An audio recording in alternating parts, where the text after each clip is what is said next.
he is known to the United States as the Safe Schools Czar, a special advisor in the White House responsible for helping formulate policies designed to keep public schools safe and drug-free.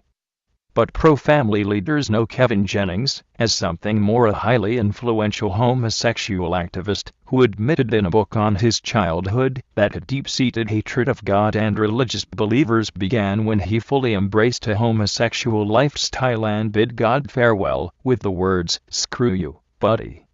Jennings's official position within the Obama administration is the Assistant Deputy Secretary, who directs the Office of Safe and Drug-Free Schools, under U.S. Department of Education Secretary Arne Duncan. Duncan is a veteran of Chicago's public school system, who proposed and approved controversial plans for a special public high school designed for homosexuals.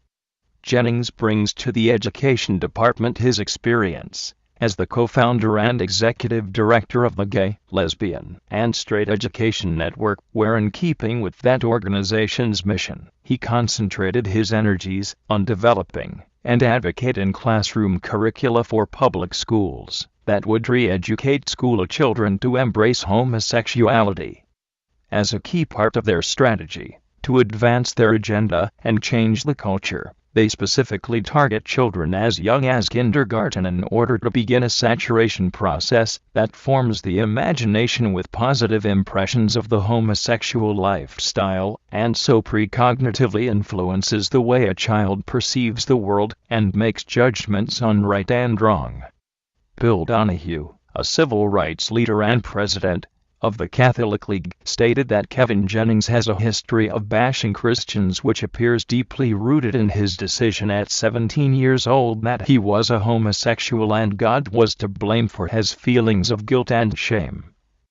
Donahue draws the conclusion from Jennings's own book called Mama's Boy, Preacher's Son, a memoir, published in 2006 by Beacon Press, which deals with his upbringing by his father, the Baptist minister, and his mother, the non-believer and anti-Catholic. "Before, I was the one who was failing God. Now I decided he was the one who had failed me," wrote Jennings. "I decided I had done nothing wrong. He had, by promising to set you free, and never delivering on his promise. What had he done for me, other than make me feel shame and guilt? Screw you, buddy, I don't need you around anymore, I decided." Jennings concludes by saying that for years afterwards he reacted violently to anyone who professed any kind of religion, and it would be decades later before he opened a Bible again. But Jennings still retains contempt for observant believers on what he calls the religious right. In fact, Jennings told a gathering of fellow activists in 2000 that conservative-minded Christians were hardcore bigots who should drop dead.